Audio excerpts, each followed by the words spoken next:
En septembre 2016, les membres de l'Assemblée générale des Nations unies ont adopté à l'unanimité la déclaration de New York pour les réfugiés et les migrants s'engageant à défendre les droits des réfugiés, à les aider à se réinstaller et à accéder à l'éducation et à l'emploi.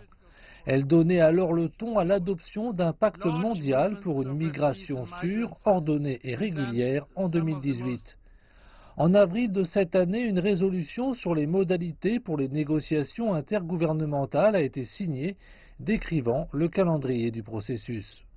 Les choses semblaient prometteuses pour résoudre la plus grande crise de réfugiés au monde, jusqu'à ce que la décision soudaine des États-Unis de se retirer du pacte samedi en ait perturbé le rythme. La délégation américaine à l'ONU a fait savoir par voie de communiqué que, je cite, la déclaration de New York contient de nombreuses dispositions incompatibles avec les politiques américaines en matière d'immigration et de réfugiés et les principes d'immigration du gouvernement Trump. Fin de citation.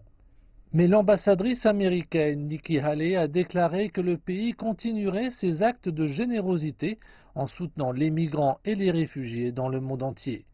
L'ambassadrice américaine aux Nations unies a été l'un des rares responsables américains à protester contre la décision de la Maison-Blanche. Bien qu'aucun avis officiel n'ait encore été présenté, la communauté internationale réagit vivement à ce retrait. Le président de l'Assemblée générale des Nations unies et les bureaux du secrétaire général des Nations unies ont tous deux exprimé leur regret. Le groupe de défense des droits de l'homme, Amnesty International, l'a qualifié dimanche d'abdication dévastatrice de sa responsabilité. Les alliés européens des États-Unis n'ont pas encore réagi officiellement.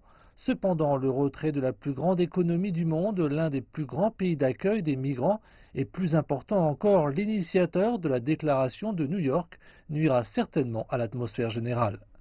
Sur le plan intérieur, la décision correspond à un autre désastre pour les immigrants et les réfugiés qui sont déjà placés sous pression en raison du projet du mur à la frontière avec le Mexique et de l'annulation du statut DACA, l'action différée pour les arrivées d'enfance.